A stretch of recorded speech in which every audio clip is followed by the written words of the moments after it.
Baik, selamat malam semuanya. Ya, hari ini kita akan berbicara mengenai efisiensi pajak penghasilan yang spesifik untuk pasal 22 atau PPh pasal 22 kita kenalnya. Nah, di bagian pembahasan kita malam hari ini saya secara eksklusif akan mengupas beberapa perlakuan yang wajar yang bisa dilakukan untuk PPh pasal 22 dari berbagai macam aneka industri supaya menjadi informasi atau pengetahuan untuk mahasiswa yang mungkin selama ini banyak terbatas di aktivitas office ya atau kantor atau perusahaan yang relatif sederhana. Nah, di sini kita berusaha melebarkan informasi terkait dengan pekerjaan-pekerjaan di industri yang lain. Contoh misalnya ada terkait dengan aviasi gitu kan, kemudian ada terkait dengan BBM atau Pertamina, penjualan industri baja, industri semen dan farmasi yang biasanya banyak mahasiswa itu jarang sekali kalau setelah bekerja itu larinya ke sana. Rata-rata di perusahaan manufaktur, kemudian jasa. Nah, ini juga ada berbagai aspek di pekerjaan-pekerjaan tertentu yang mendapatkan perlakuan untuk PPh pasal 22. Baik, dari 10 ini mungkin ada beberapa industri atau banyak industri yang baru dikenal oleh mahasiswa juga gitu ya. Jadi nggak apa-apa, nanti kita akan coba ikuti bersama seperti apa sih materi yang perlu kita bahas terkait dengan industri ini. Yang pertama adalah industri yang bergerak di bidang pedagang pengumpul.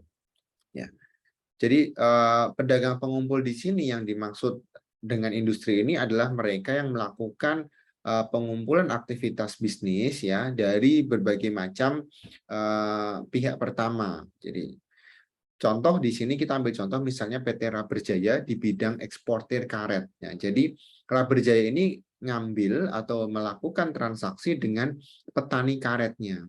Jadi dia melakukan pengumpulan atas hasil produksi petani karet dan dia yang melakukan ekspor. Ya.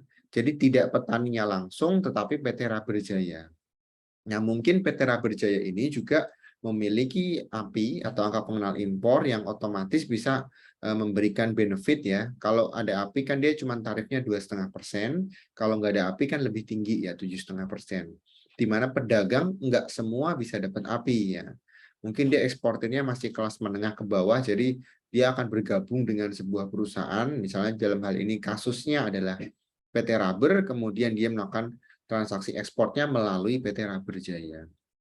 Nah, sebagai contoh di sini ada dua transaksi tanggal 8 Februari dan 18 Februari.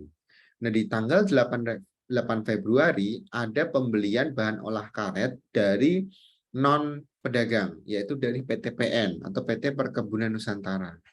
Di mana kalau kita telusuri PT PN ini merupakan agennya pemerintah, ya, agen pemerintah.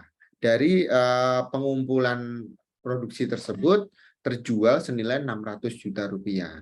Sedangkan di tanggal 18 Februari terdapat pembelian atau pengumpulan dari orang pribadi yaitu Tuan Eko yang termasuk dalam kategori pedagang besar. Hasil karet dari petani karet di sekitarnya. Jadi Tuan Eko ini adalah pengumpul juga dan langsung diserahkan ke PT Raber sebagai eksportir. Nilai besarannya adalah sebesar 100 juta. Nah, yang dijadikan pertanyaan di sini adalah bagaimana kewajiban pemotongan atau pemungutan terkait dengan transaksi dari pedagang pengumpul tersebut. Ya. Di sini untuk industri atau eksportir yang bergerak di bidang sektor kehutanan, perkebunan, pertanian, peternakan, dan perikanan itu boleh melakukan pemungutan PPh pasal 22. Selain dia boleh melakukan transaksi bisnis, dia juga boleh melakukan pemungutan PPh pasal 22.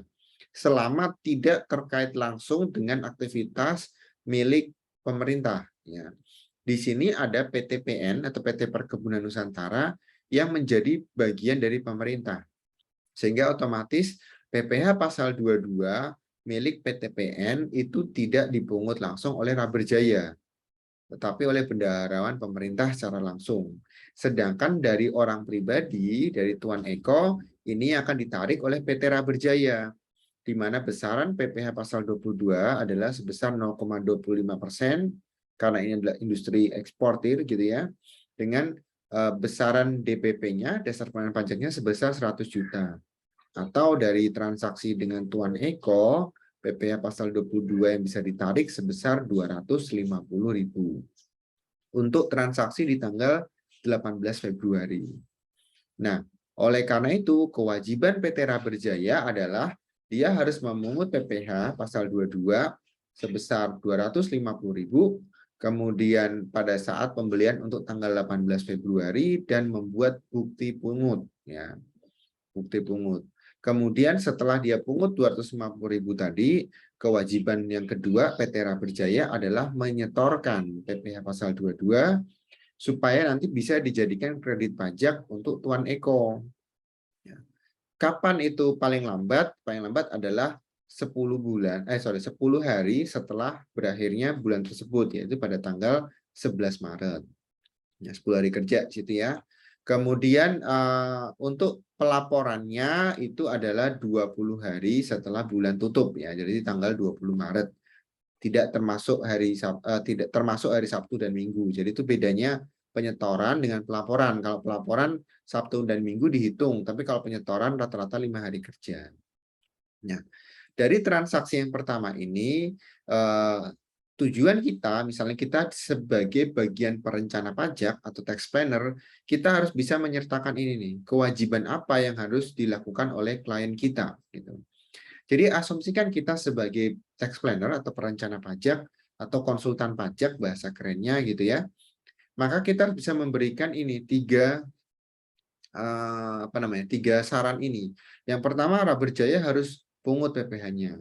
Yang kedua harus setor. Ada kasih tanggal deadline-nya kapan. Kemudian lapor deadline-nya kapan. Jadi tugas kita di situ. Ini belum termasuk dengan celah apa yang bisa kita manfaatkan. Ya. Dari kewajiban ini tugas dari tax planner, kemudian dari transaksi ini kita bisa mendapatkan satu celah yang bisa kita gunakan, yaitu menggunakan transaksi yang terkait dengan agen pemerintah. Dalam hari ini adalah PTPN. Kenapa itu menguntungkan? Karena dia langsung ditarik oleh bendaharaan pemerintah. Jadi tidak ada kewajiban-kewajiban tambahan untuk PT Raberjaya dalam pelaporan PPh pasal 22. Ya. Ini merupakan sebuah strategi yang cukup menguntungkan Raberjaya, di mana mengurangi tingkat kesalahan dan juga mengurangi tingkat load atau faktor dari besaran pajak yang harus ditanggung oleh PT Raberjaya itu sendiri. Oke. Ini untuk transaksi dari pedagang pengumpul. Ya.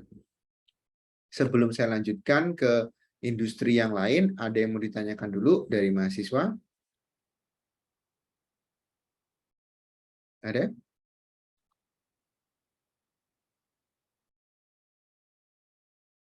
Kalau tidak ada, saya akan lanjutkan. Belum ada.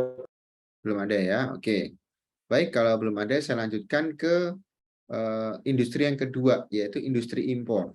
Nah, kalau industri yang seperti ini, biasanya mahasiswa sudah banyak paham atau sudah banyak tahu. Kita belajar juga di Brevet kan, kalau impor itu seperti apa. Berarti kan kalian hitung mengenai CIF-nya, cost, insurance, freight, kemudian biaya masuk dan biaya masuk tambahan, kemudian kalikan tarif dan sebagainya. Saya rasa mahasiswa sudah hafal seperti itu. Itu untuk transaksi impor. Dan mungkin juga ada beberapa mahasiswa yang sedang magang di perusahaan yang melakukan transaksi impor, atau bahkan mungkin bekerja di perusahaan yang juga punya transaksi impor. Jadi ini rata-rata sudah pernah dilakukan. Nah, yang mau saya angkat di sini, yang menarik adalah di sini bukan impor barang biasa. Ya. Yang diimpor adalah angkutan udara atau pesawat terbang. Jadi di sini ada sebuah PT namanya PT Aviasi, ya, dia melakukan impor pesawat udara. Ya. Mungkin nggak itu terjadi? Sangat mungkin sekali, ya. Apalagi semenjak border kemarin setelah pandemi dibuka, banyak bermunculan perusahaan aviasi baru. Gitu. Mungkin ada dari kalian atau dari orang tua kalian atau mungkin rekanan dari orang tua kalian yang juga membuat perusahaan aviasi baru. Karena industri pariwisata mulai ditingkatkan lagi sehingga butuh angkutan udara tambahan. Nah, jalan satu-satunya adalah dia harus beli pesawat gitu kan. Beli pesawatnya dari mana? Dari luar negeri pasti. Pesawat yang mungkin umurnya sudah 20-30 tahun, dari sana sudah habis masa depresiasinya, kita beli. Indonesia bisa begitu ya, beli dari Jerman gitu kan.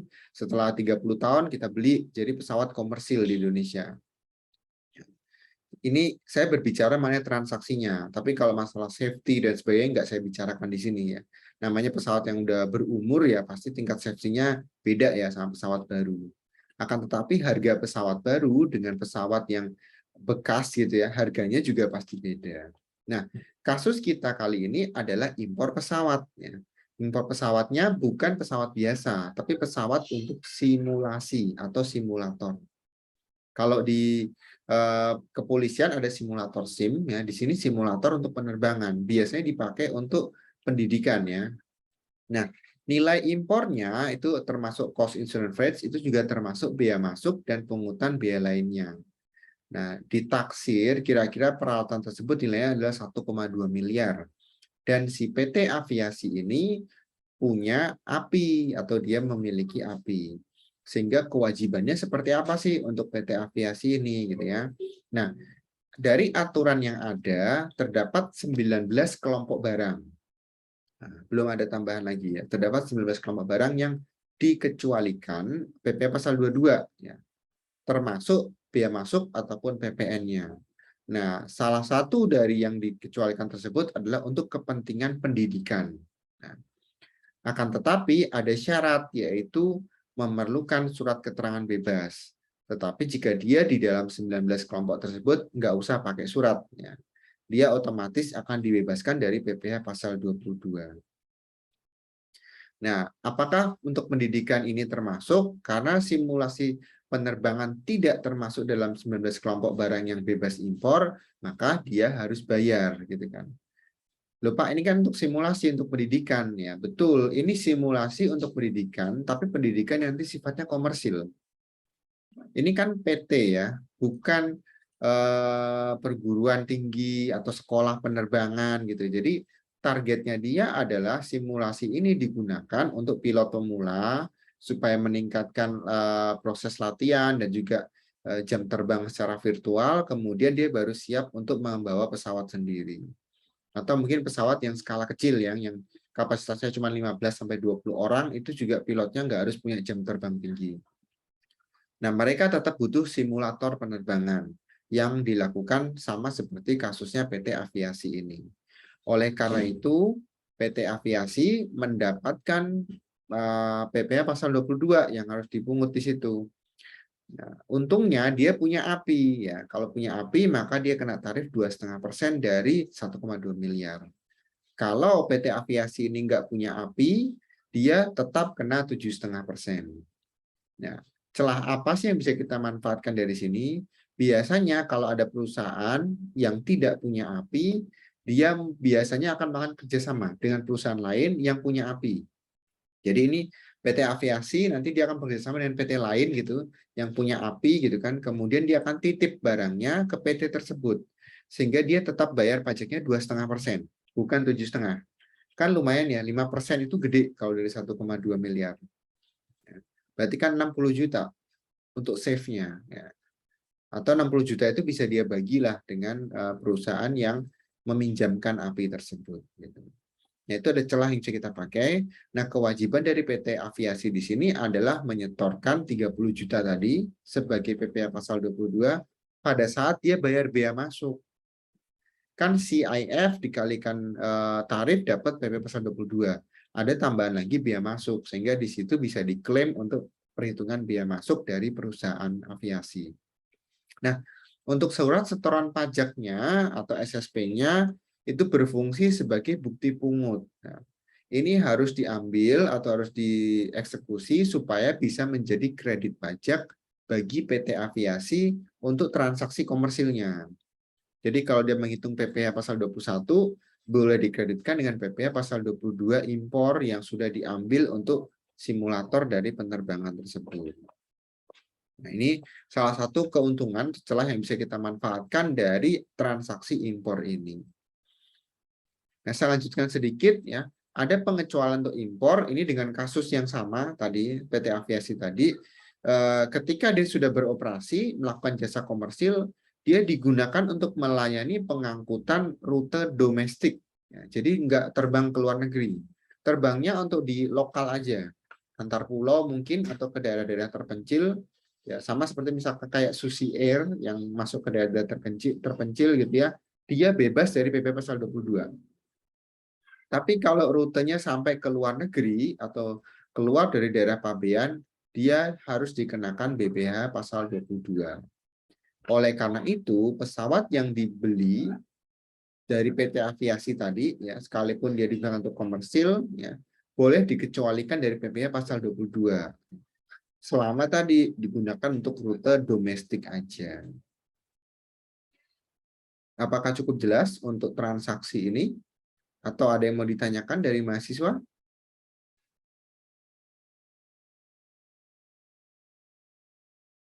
Halo? Jelas, Pak. Oke. Kalau jelas, saya akan geser lagi ke contoh kasus yang berikutnya, yaitu barang bawaan penumpang. Ya. Ini juga kasus yang mungkin terjadi di Indonesia banyak sekali. Atau mungkin kalian tidak sadar gitu ya, bahwa kalian pun juga bisa gitu melakukan hal yang sama. Contoh nih, misalnya pada bulan Juli ya ada WNI pergi ke luar negeri. Nah, dia dalam rangka tugas ya, tugas, kemudian setelah tugas selesai dia pulang ke Indonesia bawa oleh-oleh atau dia beli barang dari negara lain kemudian dibawa masuk ke Indonesia. Nah, ketika dibawa masuk, nah dia pasti akan dipertemukan dulu dengan bea cukai. Nah, di bea cukai tersebut akan dihitung ada enggak kewajiban atas PPh-nya. Karena dia beli bukan di luar negeri, bukan di Indonesia, tapi belinya di luar Indonesia atau di luar daerah pabean. Nah, kasusnya di sini adalah Tuan Bram pergi ke Korea selama 1 bulan untuk tugas. Nah, pada saat pulang dia bawa jam tangan yang dibeli dari Korea senilai 200 US dollar. Ya, lalu bagaimana gitu kan? Nah, ketika ada transaksi yang seperti ini, kita harus lihat dulu ketentuan undang-undang kepabeannya seperti apa. Yang paling penting adalah lihat yang namanya tax treaty atau perjanjian pajak antar negara. Perjanjian pajak antar negara ini akan memudahkan para tax planner atau konsultan pajak untuk melihat apakah ada kemungkinan kliennya dia itu ditarik atau dipungut pajak atau tidak. Untuk kasus dari Tuan Bram ini, Indonesia punya tax treaty dengan Korea, ada pembatasan. Pembatasannya yaitu berdasarkan nilai barang yang digunakan. Dengan minimal 250 US dollar itu akan dikenakan pajak. Tapi karena pada saat pembelian senilai 200, jadi masih di bawah standar, maka dia bebas dari PPh pasal 22 impor. Nah, ini juga berlaku berbeda di masing-masing negara. Di Malaysia berapa, di Australia berapa, di Singapura berapa gitu ya. Harus dilihat dari ketentuan tax treaty antar negara, Indonesia dengan negara mana. Cukup jelas? Oke. Ada yang mau ditanyakan?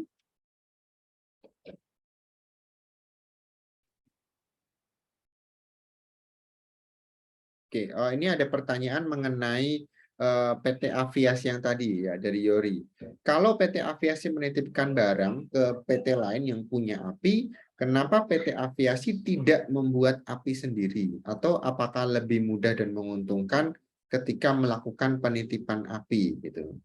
Oke, pertanyaan yang bagus dan juga cukup menarik. Jadi seperti ini. Kalau kita bicara mengenai aktivitas impor, kita kembali ke core bisnis dari perusahaannya. Apakah perusahaan tersebut sering melakukan transaksi impor? Atau memang dia bergerak di bidang impor barang? Kalau dia bergerak di bidang impor barang, jadinya jual beli barang-barang di luar negeri dijual di Indonesia, pasti perusahaan tersebut akan bikin API.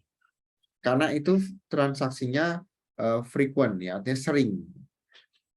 Nah, untuk kasus PT Aviasi tadi, ada kalanya dia tidak membuat API. Kenapa? Ya karena dia beli pesawat kan nggak mungkin setiap tahun beli pesawat atau beli simulator. Mungkin beli simulator itu 5 tahun atau 6 tahun sekali. Ketika mungkin 6 tahun simulatornya udah mulai nggak bagus nih, mau diupdate, nah dia baru beli. Nggak setiap saat gitu melakukan pembelian. Termasuk juga perusahaan-perusahaan aviasi yang lain, misalkan Garuda Indonesia gitu ya, dia nggak mungkin setiap tahun beli pesawat terus. Ada yang sewa, ya. Dia ada yang sewa juga supaya menghindari biaya depresiasi. Tapi ada juga yang beli gitu kan. Nah, ketika dia ada yang beli, ada kemungkinan perusahaan-perusahaan tersebut itu juga tidak punya API. Jadi dia pinjem aja karena nggak selalu ada transaksi melakukan impor. Ya, itu jawabannya seperti itu ya Yori. Jadi kenapa tidak harus bikin API? Ya kalau itu bukan core bisnisnya ngapain dia bikin gitu kan. Kalau memang dia bergerak di bidang impor pasti dia punya. Tapi kalau dia tidak bergerak di bidang impor, ya dia mungkin akan pinjem aja. Jadi 5% selisih tadi mungkin akan dibagi dapat 1% atau 2% dikasih perusahaan yang punya API. Sisanya dia tetap untung dari nilai nominal PPh pasal 22. Oke. Mudah-mudahan cukup jelas. Ya. Oke. Ada lagi yang mau ditanyakan dari mahasiswa? Saya perlu konfirmasi dulu sebelum saya bergeser ke materi industri yang lain.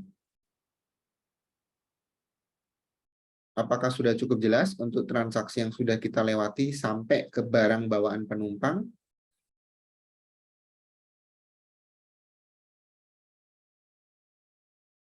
Jelas, Pak. Jelas ya? Oke. Baik, berikutnya saya bergeser ke industri yang lain, yaitu BBM, BBG, dan Pelumas. Atau industri apa ya, petroleum kalau di Indonesia. Nah, saya tidak tahu, tapi mungkin gitu ya, mungkin ketika kalian lulus nanti ada salah satu dari kalian yang bekerja di perusahaan-perusahaan Pertamina seperti itu ya, atau perusahaan-perusahaan BBM yang lain yang juga punya ada di Indonesia, misalkan Petronas, Shell gitu ya, atau mungkin Total dan sebagainya. Itu ada berbagai macam kita saat ini. Nah, untuk kasus yang seperti ini kita mau lihat dulu ya. Contoh di sini ada kasus PT Petro Industri. Ini artinya perusahaan swasta ya. Bergeraknya di bidang perdagangan umum, penjualan BBM dan BBG. Nah, mereka resmi sebagai penyalur BBM untuk yang non SPBU Pertamina ya, non SPBU Pertamina. Jadi ada SPBU lain yang bukan dari Pertamina gitu. Kalau Pertamini itu masih punya Pertamina ya, itu dia franchise-nya tapi skala kecil gitu. Nah, kalau di sini adalah SPBU lain yang bukan dari Pertamina gitu ya, dia ada perusahaan yang melakukan apa namanya distribusi BBM ke situ. Nah, selama transaksi yang terjadi di bulan Juli, misalnya contoh nih, tanggal 4 Juli ada pembelian BBM dari Pertamina sebesar 300 juta. Dia punya surat pengeluaran barang dan juga ada delivery order tanggal 4 Juli dari Pertaminanya. Kemudian tanggal 5 dia impor, jadi impor dari luar negeri sebesar 200 juta. Kemudian tanggal 11 dia juga beli dari Pertamina ya. Kemudian dijual lagi ke fossil fuel sebesar 60 juta gitu ya. Dan ada delivery ordernya di hari berikutnya. Di tanggal 12 ada impor sendiri ya ke daya motor otomotif sebesar 25 juta dan ada delivery ordernya. Nah, yang mau ditanyakan adalah kalau kalian ketemu kasus seperti ini, pemungutan PPh-nya kayak apa gitu kan? Nggak kebayang kan biasanya. Kalau di brevet kan nggak ada kasus-kasus seperti ini. Kalau kasus PP pasal 22 adalah biasanya cuma pembelian barang impor. Habis itu sudah selesai. Atau mungkin industri-industri yang relatif kita kenal, kertas, ya, kemudian semen dan sebagainya. Nah, kalau yang BBM atau BBG jarang sekali. Nah, kasus seperti ini bisa kita tangani atau bisa kita lihat runtutan peristiwanya. Kalau ada penjualan atau transaksi dengan agen atau penyalur yang bukan dari pemerintah gitu ya, itu perlu melakukan perhatian atas PPh pasal 22. Contohnya apa? Di sini PT Petro Industri tidak memungut kepada PT Fossil Fuel ya, karena dia sebagai produsen dan atau importir BBM yang dijual. Jadi karena ini adalah pembelian dari produsen, artinya barang tersebut akan dijual kembali kan. Jadi dia tidak tarik PPh pasal 22. PP pasal 22 kan nggak kayak PPN ya, yang ada keluaran dan masukan. Jadi dia cukup diambil satu kali ketika transaksi terjadi. Sebaliknya, ketika dia beli dari Pertamina, ya, dia kena tarif sebesar 0,3 ya, dan sifatnya final, ya, bukan memotong PPh pasal 21, tapi nanti sifatnya final, jadi nggak bisa dikreditkan. Oke, ada bukti potongnya juga yang muncul di situ. Otomatis 900.000 ini sayang sekali ya, tidak bisa dikreditkan. Mendingan dia langsung beli dari produsen lain yang bukan Pertamina. Itu ada celah yang bisa kita dapatkan. Ya. Kemudian untuk transaksi importir terkait dengan daya motor sama dia kena tarif 0,3 kali nilai transaksi Rp75.000. Ya. Karena nggak besar ya, cuma 25 juta. Nah, kewajibannya si PT ini apa? Yang pertama dia harus pungut tuh 75.000 dari daya motor dan juga membuat bukti pungutnya pada tanggal 12 Juli. Sedangkan yang dari produsen, yang dari Pertamina nggak perlu ya. Dari produsen memang tidak ditarik ya dari fossil fuel. Dari Pertamina sudah ada bendaharawan pemerintah, jadi nggak perlu dilakukan oleh PT Petro Industri.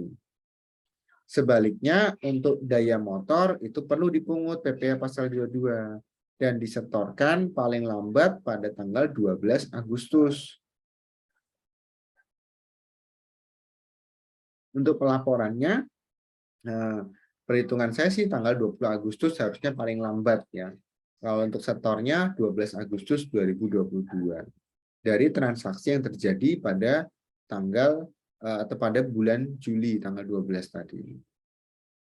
Oke, itu untuk industri yang bergerak di bidang petroleum. Apakah sudah cukup jelas sebelum saya bergeser? Atau ada yang mau bertanya? Pak, mau nanya Pak, Oke. kalau untuk perusahaan yang kayak gini, berarti waktu kita mau beli bahan bakar minyak itu, berarti kita juga harus bayar ya Pak? Bukan kayak biasanya kan kalau umumnya kalau yang dapat penghasilan ya berarti kita harus potong penghasilannya kan Pak? Tapi Ya, kalau ini berarti kita mau dapat barang itu baru kita harus bayar. ya kita dipungut gitu. Jadi ya kita nggak bayar yang dari orang yang beli ke kita itu kita dipungut dan dia nanti akan laporkan itu. Kita nggak harus bayar ya Oh, itu, tapi yang memungut itu yang akan melaporkan nanti. Itu include di dalam pembelian kita nanti. oh, jadi kayak misalnya Pak, kayak saya mau beli minyak gitu Pak, itu berarti saya juga harus bayar PPh 22 Pak? Kamu belinya ke siapa dulu? Misalnya ke Pertamina. Kalau Pertamina, ya dipungut 0,25% tadi. Tetapi nanti dia yang ambil adalah bendaharawan pemerintah dari Pertamina. Nah, nanti di situ akan ada subsidi kok. Misalnya, contoh Pertamina melihat bahwa kamu nggak punya NPWP nih biasanya. Misalkan nggak punya NPWP, maka 0,25% tadi akan ditanggung sendiri oleh Pertaminanya. Tapi kalau kamu punya NPWP dan perlu melaporkan SPT setiap tahunnya, biasanya akan dikasih. Karena siapa tahu bisa menjadi pengurang pajak atau kredit pajak. Cukup jelas nggak? Oh, oh ya, jelas Pak. Tadi Oke. yang katanya final itu yang mana Pak? Ini yang untuk industri tadi. Untuk dari Pertamina, ini kan sifatnya final. Karena Petro Industri ini kan bergerak sebagai penyalur. Ini kan perusahaan penyalur nih. Perusahaan klien kita, Petro Industri kan penyalur. Jadi kita beli dari produsen, kemudian kita jual lagi. Posisinya kan di tengah-tengah. Ya, jadi kalau yang seperti itu sifatnya final. Langsung nggak bisa jadi kredit pajak, tapi menjadi beban pajak. Oke, oke. Ya, paham, paham, Pak. Makasih ya, Pak. Oke. Ada lagi?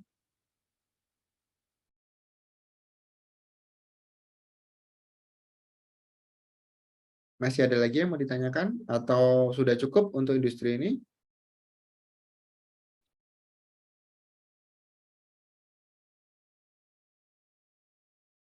For your information aja, Ukrida itu bekerja sama loh dengan PT Kilang Pertamina Internasional. ukridanya. Jadi termasuk ya di akuntansi juga pasti bisa, artinya kalian bisa punya kesempatan ke situ. Jadi mereka kan punya berapa refinery unit ya. Refinery unit itu gimana ya? Kilang minyak. Nah, perusahaan kilang minyak. Dan mereka meminta bantuan dari Ukrida juga untuk kita bekerja sama antara dunia industri dengan dunia akademisi. Nah, terkait dengan misalnya keselamatan kerja yang bisa dikerjakan kan, kalau di kedokteran keselamatan kerja, kalau teknik mungkin alat detektor kan sering ada kebocoran gas tuh, sering ada kebakaran. Coba kalian baca deh kebakaran kilang minyak gitu yang suka terjadi di hari Sabtu, di hari Minggu. Nah, kenapa hanya di Sabtu Minggu ya? Karena karyawan lebih sedikit gitu kan. Jadi detektornya mungkin kurang bekerja efektif. Nah, itu bisa dikerjakan oleh Fakultas Teknik. Kalau dari akuntansi kita bisa membantu untuk melakukan pencatatan perhitungan atau bahkan emisi ya, emisi karbon yang dikeluarkan oleh Pertamina tersebut di masing-masing kilang yang ada. Kita kan melihat Indonesia paling tinggi cuma Pertamina kan, cuma ada satu yang nasional gitu, BUMN paling besar. Selebihnya itu adalah pemain dari luar negeri yang punya tempat di Indonesia. Itu salah satu keuntungan atau yang bisa dimanfaatkan oleh kalian nanti jika menyelesaikan kuliah dengan baik kan, siapa tahu dapat tuh bagian dari kerjasama antara Ukrida dengan kilang Pertamina. Kilangnya ya, bukan Pertamina ya, tapi kilangnya, kilang minyaknya. Oke, kalau tidak ada pertanyaan lagi, saya lanjutkan ke industri yang lain, industri baja. Nah, kebayang nggak sih kerja di industri baja gitu kan? Nah, kalau mungkin kalian pernah dengar gitu ya, ada salah satu PT yang cukup terkenal itu Krakatau Steel. Nah, Indonesia juga termasuk apa ya, pemasok baja termasuk yang paling bagus ya kalau di dunia gitu. Nah, salah satu contoh kita di sini adalah PT Metal Solid. Ya, dia memproduksi baja. Ya, jadi dia produsen baja baik dari hulu sampai hilir. Jadi mereka punya skema industri bisnis yang cukup bagus. Nah, dia jual tiang baja ke perusahaan konstruksi untuk bangun jembatan antar pulau di Kepulauan Riau. Ini ambil contoh aja. Kemudian nilai transaksi penjualan tersebut sebesar 30 miliar. Nah, kan nggak murah ya untuk baja. Ya.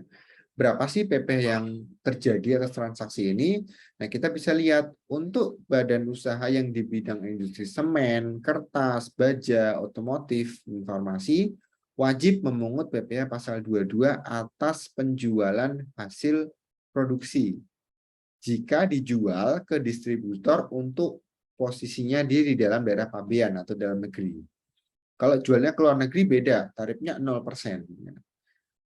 Artinya dia tetap lapor tapi 0% ya, 0%. Bukan nggak ada pajaknya, ada tapi 0%. Tidak ada pajak sama 0 itu kan beda. Kalau kita perhitungan akuntansi kan nggak sama ya. Ya. Kemudian di sini kasusnya dia jual ke PT Karya Konstruktindo. Artinya dia adalah PT dalam negeri atau badan dalam negeri. Maka dia akan dipungut sebesar tarifnya dia adalah 0,3% dikalikan nilai transaksinya 30 miliar sehingga 90 juta itu menjadi pungutan PPh pasal 22. Nah, kalau kita sebagai konsultannya PT Metal Solid, maka kita wajib gitu kan kasih tahu dia apa sih yang harus dilakukan? Yang pertama pungut dulu 90 juta pada saat dia jual. Ya, jadi ketika dia dijual ke Konstruktindo, nilai 30 miliar tadi plus 90 juta. Plus 90 juta.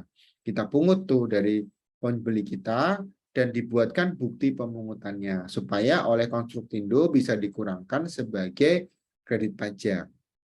Kemudian yang nyetorin siapa? Metal Solid. Ya, karena dia yang pungut, maka dia yang harus store. Paling lambat 10 Juli, karena transaksi di 27 Juni. Dekat-dekat akhir bulan kan. Nah, dia kan 10 hari setelah bulan tutup. Ya. Sekalipun dia transaksinya di tanggal 27, ya tanggal 10 hari dari bulan tutup. Kalaupun transaksi di tanggal 2 Juni, itu juga tetap di 10 Juli. Karena 10 hari setelah bulan tutup. Gitu ya. Laporannya sama 20 hari setelah bulan tutup. Kira-kira begitu. Jadi dari sini kita bisa melihat celahnya apa, transaksinya yang kita bisa lakukan atau bisa atur. Transaksinya bisa kita pepet nih di tanggal 29 ya atau tanggal 30 gitu kan. Atau bahkan ditarik lebih jauh di tanggal 2 Juni ya, tanggal 3 Juni gitu kan. Karena ujung-ujungnya penyetoran PP yang kita pungut itu ada di 10 Juli. Jadi 90 juta ini kan bisa kita taruh dulu di deposito perusahaan atau di rekening perusahaan, masih dapat uang bank gitu ya, dapat bunga bank sebagainya, itu juga jadi celah sebagai gain untuk perusahaan metal solid tersebut. Sebelum dia dikeluarkan dan disetorkan ke Direktorat Jenderal Pajak. Oke, itu salah satu celah ya, salah satu celah yang bisa kita manfaatkan untuk industri baja ini. Selebihnya itu aturannya relatif standar, jadi agak sulit mencari celahnya. Selain dari memainkan periode transaksi yang terjadi. Apakah ini cukup menjelaskan atau mungkin ada yang mau ditanyakan? Ada dari mahasiswa? Jelas. Oke, cukup jelas ya. Berikutnya industri semen. Kalau tadi baja, berikutnya adalah semen. Nah, semen juga cukup banyak kok di Indonesia. Jadi kalian nggak harus kerja di perusahaan-perusahaan perbankan dan sebagainya. Enggak, perusahaan yang seperti ini justru lebih apa ya? Kalian bisa bersaing di situ. Ini dari sekian banyak jumlah industri di Indonesia gitu kan, banyak sekali industri-industri yang membutuhkan accounting atau apa namanya ya, konsultan-konsultan pajak yang memang mereka perlu gitu ya. Contoh semen gitu ya. Industri semen itu harusnya menjadi industri yang relatif ramai. Karena pembangunan ada di mana-mana. Dari ujung Sumatera sampai ujung Papua, Indonesia sedang membangun. Bahkan Jokowi juga membangun Indonesia dari daerah pinggiran. Artinya penggunaan semen itu juga akan banyak. Maka sekarang jangan heran muncul banyak sekali perusahaan-perusahaan yang di bagian industri semen. Ada juga yang berubah nama gitu ya. Ada juga yang memang dia sudah lama ada, misalkan kayak semen 3 roda atau semen Gresik dan sebagainya. Ada juga yang mengganti nama jadi semen Bosowa, semen Tonasa dan sebagainya. Ya, intinya mereka perusahaan yang rebranding atau juga pemain-pemain baru yang muncul. Nah, industri semen ini kita ambil contoh gitu ya. Dia melakukan operasionalnya sejak 16 Oktober 2022 gitu ya. Operasinya di tanggal ini nih. Jadi sebelum tanggal tersebut dia belum beroperasi. Jadi baru berproduksi aja. Wilayah kerjanya di mana? Di Kalimantan gitu kan. Kemudian dia menjual kepada PT yang melakukan produksi semen lain yaitu semen edar sebesar 2,4 miliar tidak termasuk PPN. Jadi di sini belum ada PPN-nya ya. Ditambah 240 juta gitu.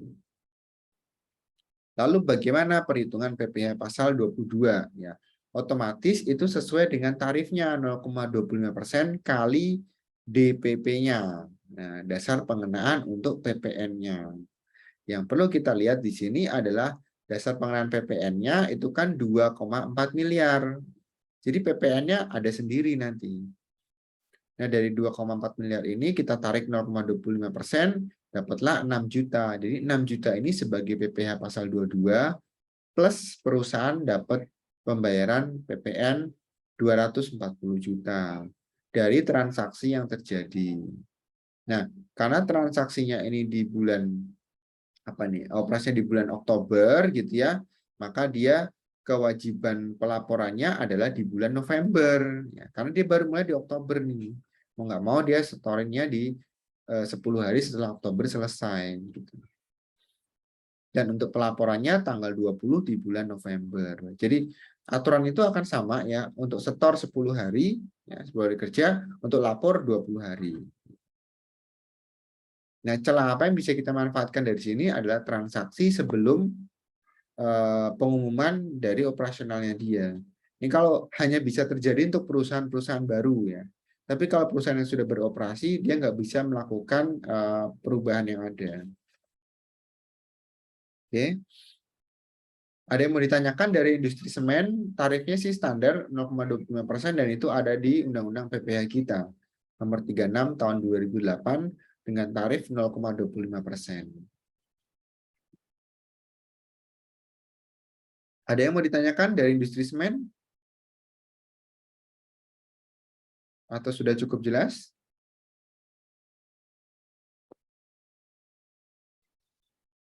Jelas, Pak. Oke. Industri yang berikutnya adalah farmasi. Apakah industri farmasi ini populer? Setahu saya semenjak pandemi iya, banyak apotek baru bermunculan, banyak intinya dia cuma butuh apoteker kan gitu ya. Jadi siapapun kalian, misalnya kalian punya modal nih, bikin aja atau punya ruko gitu kan, sediakan modalnya, sewa atau bayar satu orang apoteker udah bisa jadi apotek sendiri. Dan kalian duduk aja di rumah karena sebagai investor gitu kan, yang bertugas di situ ada karyawannya, ada apotekernya, jadi kalian cuma modalin aja, itu sudah dapat untung. Nah, di Indonesia kebetulan pada masa pandemi kemarin farmasi tinggi sekali gitu kan, orang di mana-mana banyak buka apotek baru karena kebutuhan obat vitamin relatif tinggi. Nah, kasus kita itu juga sama ya. Ada perusahaan farmasi yang punya pangsa pasar di Indonesia, dia punya distribusi obat juga tinggi sekali gitu kan. Dan dia punya produsen atau dia punya rekanan yang nilai transaksinya bisa jadi berbeda dari yang lain. Jadi lebih mudah, lebih murah gitu ya di situ. Nah, di sini untuk perusahaan farmasi kita boleh memungut PPh pasal 22 dengan tarif 0,3% dari DPP-nya ya selama dia berperan sebagai distributor ya, di dalam negeri, bukan luar negeri ya. Kalau negeri kayaknya nggak ada tarifnya deh. Dia harus pakai tax treaty. Tapi kalau di dalam negeri tarifnya standar 0,3%. Jadi dari harga beli obat nanti kena 0,3%. Oleh karena itu, biasanya produsen obat-obatan itu punya tarif yang beda-beda. Jadi misalkan saya beli dengan obat yang sama nih, misalkan obat ABC gitu ya. Saya beli dari distributor A, dia harganya mungkin 10.000 per strip gitu ya. Tapi kalau distributor B 11.000 per strip. Nah, beda 1.000 itu juga akan menjadi perbedaan di PPh pasal 22. Karena ada tarifnya kan 0,25% tadi. 0,3%, sorry. Nah, dari situ kita ambil contoh di sini, transaksinya sebesar 1 miliar dengan tarif 0,3%, maka untuk PT Obat Waras dia wajib bayar PPh sebesar 3 juta ya dari transaksi yang terjadi untuk pembelian obat-obatan yang menjadi stok di perusahaan farmasinya. Nah, kewajibannya apa saja yang harus kita sampaikan? Yang pertama, harus memungut PPh pasal 22 sebesar 3 juta. Dan kasih bukti potong itu ke produsennya, supaya dia bisa kurangkan sebagai kredit. Lalu PT Obat Waras itu harus setor paling lambat di 10 Oktober. Gitu ya. Di 10 Oktober. Oke. Kemudian kenapa Oktober? Karena dia tanggal 5 September nih transaksinya. Jadi nunggu September habis, 10 Oktober dia store gitu ya. Kemudian lapornya kapan? 20 hari. Berarti di tanggal 20-21 Oktober. Coba kalian hitung aja di sini, mungkin ada yang di Minggu atau Senin dia akan lari ke hari kerja yang efektif. Gitu. Nah, itu untuk industri farmasi. Ada yang mau ditanyakan terkait dengan industri farmasi atau mungkin sudah cukup jelas? Saya butuh respon dari mahasiswa. Jelas, Pak. Oke. Industri yang berikutnya adalah beli barang, tetapi bukan dari perusahaan biasa, yaitu dari BUMN, ya, atau oleh BUMN. So, di sini. Jadi BUMN yang beli terkait dengan barang yang akan digunakan. Ini saya ambil contoh PT Garuda, dia beli perangkat komputer dari Komputa Teknologi, nilainya 660 juta, ya, termasuk PPN. Jadi sebetulnya harga aslinya adalah 600 juta, PPN-nya 10% yaitu 60 juta. Nah, BUMN yang punya pergerakan di bidang-bidang tertentu untuk jual beli apa namanya itu transaksi untuk pengadaan barang dan jasa itu harus melakukan kerjasama supaya dia dapat tarif yang relatif lebih murah yaitu 1,5%. Alih-alih dapat tarif normalnya 2,5%. Ya. Kan lumayan bisa hemat 1%, gitu kan? Dengan catatan nilai pembeliannya di atas 10 juta. Ya. Jadi kalau nilainya cuma di bawah 10 juta, enggak, dia tetap aja. Tapi kalau di atas 10 juta, dapat bonus gitulah ya. Jadi turun tarifnya jadi 1,5%. Nah, kasus yang sama kita tarik di sini 1,5% dari DPP-nya tanpa PPN. Tanpa PPN berarti di sini ada 100/110 karena 660 ini ada 110% kan, ada PPN 10%. Transaksi ini terjadi dengan tarif asumsi tarif PPN yang lama 10%, oke? Atau 1,5% kali 600 juta sehingga dapat nilai sebesar 9 juta. Nah, PT Garuda wajib melakukan pemungutan 9 juta tersebut ke PT Komputa. Dan bukti pungutnya dikasih. Yang ngambil siapa? Bendaharawan pemerintah. Tapi bukti pungutnya dikasih ke Komputa supaya jadi kredit pajak. Dan tetap Garuda harus setorin tanggal 10 Desember dan juga laporin paling lambat 20 Desember. Supaya bisa diklaim di tahun tersebut ada transaksi sebesar 660 juta. Tuh. Itu industri yang melakukan pembelian atau transaksi dengan BUMN. Jadi ada tarif khusus dengan BUMN, kalau nggak ada dia tetap 2,5%. Oke, sudah cukup jelas atau ada yang mau ditanyakan? Jelas. Oke.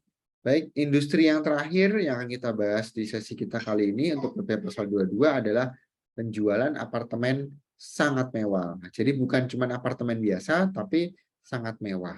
Nah, apa sih kategori apartemen sangat mewah? Nanti kita akan lihat ya. Di sini sebagai contoh ya, perusahaan pengembang properti dia menjual satu unit apartemen ya, nilainya 10,5 miliar. Tidak termasuk PPN dan pajak penjualan atas barang mewah atau PPNBM. Ya. Nilainya besar sekali ya, 10,5 miliar dan dia belum PPN, belum PPNBM. Nah, kita lihat dulu aturannya. Kapan sih disebut sebagai barang mewah untuk apartemen?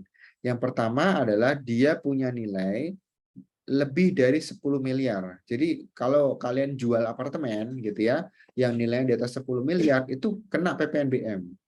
Jadi kalau mau nggak kena PPNBM, jualnya adalah 9,999 miliar. Itu belum nyampe 10 kan?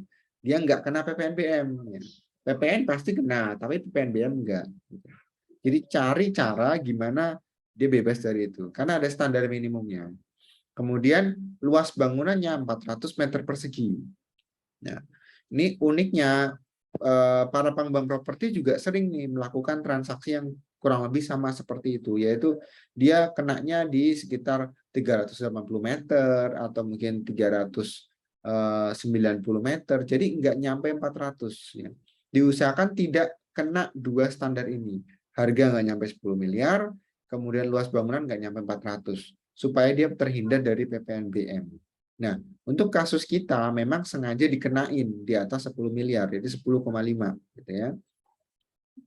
Kita nggak tahu luasnya, tapi salah satu syaratnya memenuhi di atas 10 miliar. Oleh karena itu dia kena PPh pasal 25 sebesar 5%.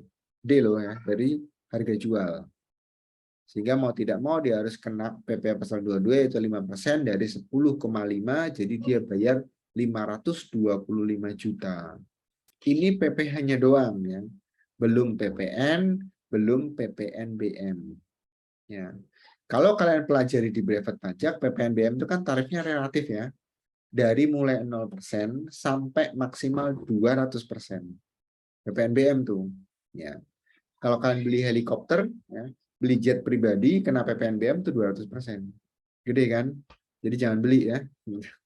Karena gede banget, sayang sekali gitu kan. Itu cuma bayar PPNBM doang dan satu kali transaksi. Gitu. Beli aja yang second, itu mungkin nggak kena gitu. Karena nilai nggak bakal tinggi. Oke, nah kewajiban dari perusahaan pengembang ini apa? Kalau kalian sebagai tax planner-nya, maka kasih saran dia untuk pungut PP pasal 22 sebesar 525 juta. Kemudian pada saat penjualan ya, terus langsung buat bukti pungutnya. Setelah itu setorin paling lama tanggal 10 bulan berikutnya dan laporin paling lama tanggal 20 bulan berikutnya.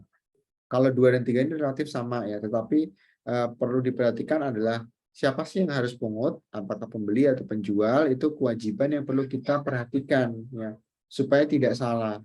Ada kalanya dibanding dengan nilai jualnya karena otomatis pungutan PPh-nya masuk ke sana. Ini kalau di bundling ya harganya sebesar 10,5 plus 525. Jadi yang dibayar cukup besar loh sama pembeli apartemen tersebut. Itu transaksi yang terjadi dari kasus-kasus kita untuk efisiensi PPh pasal 22 di sesi kita malam hari ini. Oke, ada yang mau ditanyakan dulu dari mahasiswa?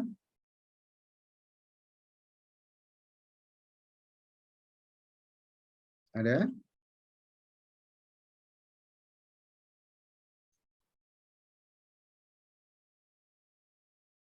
Belum ada, Pak. Belum ada, oke. Nah, untuk yang berikutnya, nanti saya akan buka forum di UVC.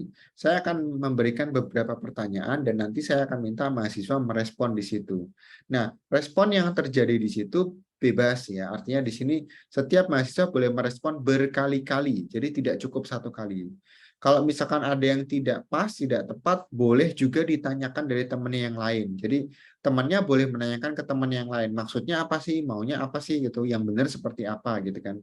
Atau bisa juga dari saya gitu kan. Misalkan saya tanyakan, kenapa harus begini? Kenapa tidak seperti ini? Jadi boleh mahasiswa merespon lebih dari satu kali. Jadi sifatnya adalah open forum ya, bebas nanti. Nah, untuk sesi pertanyaannya saya akan posting baru besok. Jadi nanti baru bisa diakses besok. Nanti akan saya informasikan di WA group supaya mempermudah kalian dan juga saya pastikan nanti waktunya bebas. Yang penting nanti saya akan cek secara berkala dan di situ saya akan melakukan reply atau melakukan evaluasi atas diskusi yang kalian lakukan di sana atau saran-saran yang kalian lakukan dan kalian submit ke dalam forum tersebut. Oke, saya rasa cukup penjelasan dari saya. Apakah masih ada yang mau ditanyakan dari mahasiswa sebelum kita akhiri kuliah kita malam hari ini? Belum ada, Pak. Belum ada? Oke. Baik, karena tidak ada lagi yang mau bertanya, saya mengucapkan terima kasih sudah hadir untuk perkuliahan kita malam hari ini. Mudah-mudahan materi yang saya berikan cukup membekali. Nanti untuk filenya akan saya upload juga di UVC. Nanti akan saya informasikan, saya tempelkan di sesi hari ini, supaya kalian bisa akses, bisa pelajari ulang, sekaligus melakukan persiapan untuk didiskusi pada forum yang dibuka di dalam UVC. Oke, kita ketemu lagi minggu depan, mudah-mudahan tidak ada halangan. Dan sebelum saya akhiri, sebentar, sebelum saya akhiri di sini, saya mau minta tolong untuk masing-masing peserta menulis di dalam chat gitu kan untuk siapa saja yang hadir pada malam hari ini, cukup tulis hadir saja gitu kan. Saya berikan waktu 5 menit sebelum saya end Zoom meetingnya. Oke.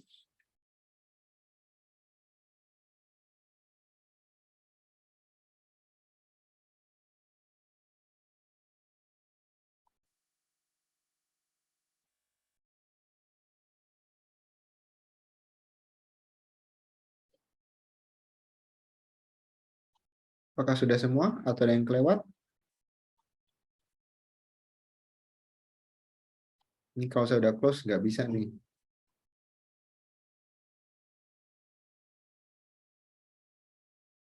Oke, saya rasa sudah semua ya.